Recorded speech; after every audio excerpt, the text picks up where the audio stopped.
भी जब मैंने आइडेंटिफाई किया कसाब को, तो उन्होंने हंसकर जवाब दिया कि मैडम आपने सही पहचाना, मैं ही अजमल कसाब हूँ।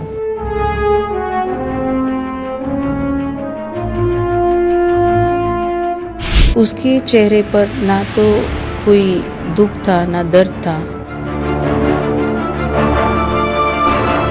आतंकवाद एक ऐसी समस्या जो किसी एक देश की नहीं है बल्कि पूरी दुनिया की है। इसलिए भारत हर वक्त दुनिया को इससे सचेत होने की, इसके खिलाफ एक्शन लेने की, इसके समर्थकों का भी विरोध करने की बात कहता है। भारत इस मुद्दे पर अडिग रहता है। आतंकवाद को लेकर भारत का सीधा सिद्धांत है, आतंकवाद आतंकवाद है, न अच्छा और न बुरा। आतंकवाद सिर्फ आतंकवाद, जो किसी के लिए भी अच्छा नहीं है, सिर्फ बर्बाद करने वाला है। तभी तो यूएनएससी की बैठक को संबोधित करते हुए विदेश मंत्री एस जयशंकर ने आतंकवाद के मुद्दे को लेकर 24 घंटे में दूसरी बार पाकिस्तान को लताड़ लगाई। आतंकवाद पर संयुक्त राष्ट्र सुरक्षा परिषद की आयोजित बैठक के दौरान विदेश मंत्री एस जयशंकर ने मुंबई आतंकी हमले और न्यूयॉर्क वर्ल्ड ट्रेड सेंटर पर हुए आतंकी हमले का जिक्र किया। उन्होंने कहा, हम एक और मुंबई का 26/11 या न्यूयॉर्क का 9/11 नहीं होने दे सकते। आतंकवाद का खतरा वास्तव में और भी गंभीर हो गया है। आतंकवादी कृत्यों के कारण अंतर्राष्ट्रीय शांति और सुरक्षा के लिए खतरे, वैश्विक आतंकवाद विरोधी दृष्टिकोण, सिद्धांत और रास्ता विषय पर आयोजित किया गया था। इस बैठक की अध्यक्षता करते हुए विदेश मंत्री बोले, ये ब्रीफिंग संयुक्त राष्ट्र सुरक्षा परिषद में अपने आतंकवाद विरोधी एजेंडे को फिर से जीवंत करने के लिए भारत के चल रहे प्रयासों का एक हिस्सा है। आतंकवाद का खतरा वास्तव में गंभीर हो गया है। इस मौके पर मुंबई आतंकी हमले की बहादुर सर्वाइवर नर्स अंजलि कुल्थे भी मौजूद रहीं। उन्होंने भी हमले में शामिल रहे आतंकवादी अजमल कसाब को लेकर भी कई खुलासे किए।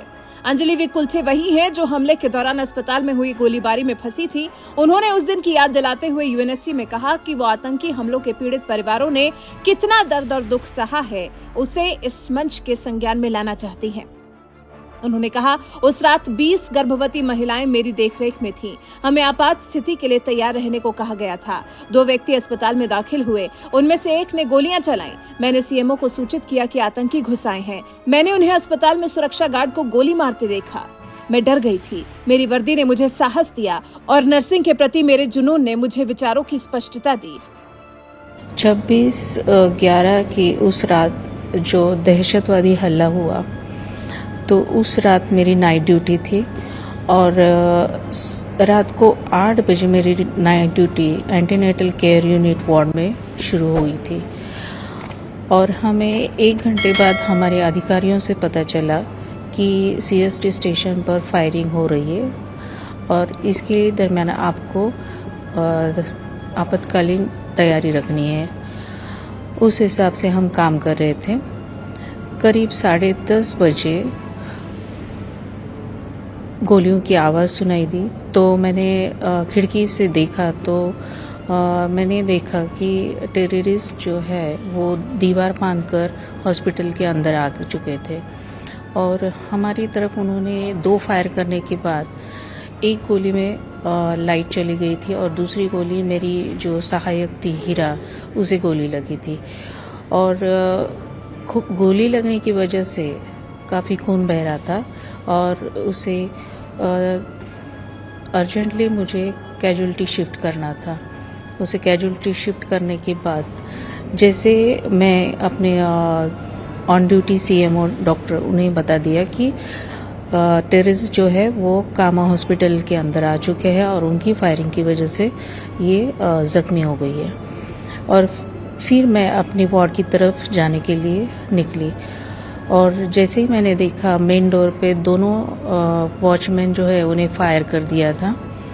ये देखने के बाद मैं काफ़ी डर गई थी और मैं वैसे ही भागकर अपने वार्ड की तरफ गई और मेन डोर जो है वो बंद कर दिया और सभी मेरे पेशेंट्स को उस वक्त मेरे वार्ड में 20 गर्भवती महिलाएं थी, उन्हें मैंने वार्ड में शिफ्ट किया एक पैंट्री में जो सेफ जगह थी।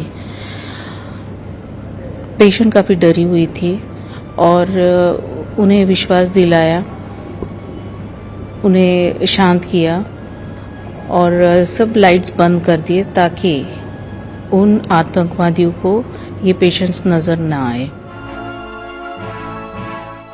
ये वही अंजलि है जिन्होंने कसाब की पहचान की थी। अंजलि ने कसाब की पहचान का भी पूरा वाकया सुनाया। 1 महीने के बाद कसाब के आइडेंटिफिकेशन के लिए जब मुझे आर्थर जेल बुलाया गया, उस वक्त भी जब मैंने आइडेंटिफाई किया कसाब को, तो उन्होंने हंसकर जवाब दिया कि मैडम आपने सही पहचाना, मैं ही अजमल कसाब हूँ। कसाब इस आतंकवादी को जिसने हजारों लोगों को मारा, उसके चेहरे पर ना तो कोई दुख था ना दर्द था। ये सब देखकर काफी बुरा लगा।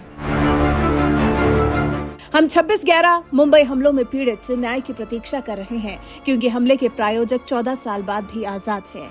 मैं आज भी जब उन हमलों की याद करती हूँ तो सिहर उठती हूँ। हमलों से बहुत लोगों की जान चली गई, बहुत से बच्चे अनाथ हो गए। हमलों में बहुत से लोगों की जान चली गई, बहुत से बच्चे अनाथ हो गए, बहुत से लोग सदमे में आ गए। मैं अंतर्राष्ट्रीय समुदाय से हमले के प्रायोजकों को न्याय के कटघरे में लाने और पीड़ितों के परिवारों को न्याय दिलाने का अनुरोध करती हूँ। तो कुछ ऐसा मंजर था वो, कुछ ऐसी होती है आतंकियों की मानसिकता। वो कितने लोगों की भी जान ले ले, उनके मन में जरा भी ग्लानि का भाव नहीं आता। तभी तो भारत आतंकियों का समर्थन करने वाले देशों को भी हड़काता है। जहां कहीं भी मौका मिलता है, दुनिया के हर मंच से आतंकवाद के विरोध में आवाज उठाता है। इस पर विदेश मंत्री एस जयशंकर ने कहा, मैं मुंबई 26/11 आतंकी हमले की बहादुर पीड़िता नर्स अंजलि कुल्थे को धन्यवाद देता हूं, जिन्होंने हमारे साथ आतंकवाद के चलते चुकाई कीमतों पर यादें साझा की हैं। उनकी गवाही ने आज परिषद और अंतर्राष्ट्रीय समुदाय को याद दिलाया कि 26/11 के मुंबई हमलों सहित कई आतंकवादी घटनाओं के पीड़ितों को न्याय मिलना बाकी है। हम फिर से न्यूयॉर्क का 9/11 या मुंबई का 26/11 नहीं होने दे सकते। तभी तो पाकिस्तान और चीन पर निशाना साधते हुए विदेश मंत्री एस जयशंकर ने कहा कि बहुत लंबे समय से कुछ लोग इस दृष्टिकोण को अपना रहे हैं कि आतंकवाद एक अन्य साधन या युक्ति है। किसी भी देश को आतंकवाद से राजनीतिक लाभ लेने के प्रयास नहीं करने चाहिए। जब आतंकवाद से निपटने की बात आती है तो हमें अपने राजनीतिक मतभेदों को दूर करना चाहिए और शून्य सहिष्णुता के दृष्टिकोण को प्रकट करना चाहिए। विदेश मंत्री ने कहा, हम चाहे कितना भी कोशिश कर लें, लेकिन जब तक इनके अन्य ठिकानों को खत्म नहीं करेंगे तब तक ये ऐसे ही मजबूत बने रहेंगे। कुछ देश अपने आप को हर चीज के लिए सक्षम बताते हैं और आतंकवाद की बात आने पर बहुत ही असहाय दिखने लगते हैं। ये हास्यास्पद सा लगता है। हमें आतंकवाद से मुकाबला करने के लिए जवाबदेही तय करनी चाहिए। अब इतना सब सुनने के बाद, मुंबई हमलों की पीड़ित अंजलि को सुनने के बाद, विदेश मंत्री को सुनने के बाद, आप उनकी बात से कितना इत्तेफाक रखते हैं? वैसे आप इस सब पर अपनी क्या प्रतिक्रिया देना चाहते हैं? कमेंट कर हमें जरूर बताएं।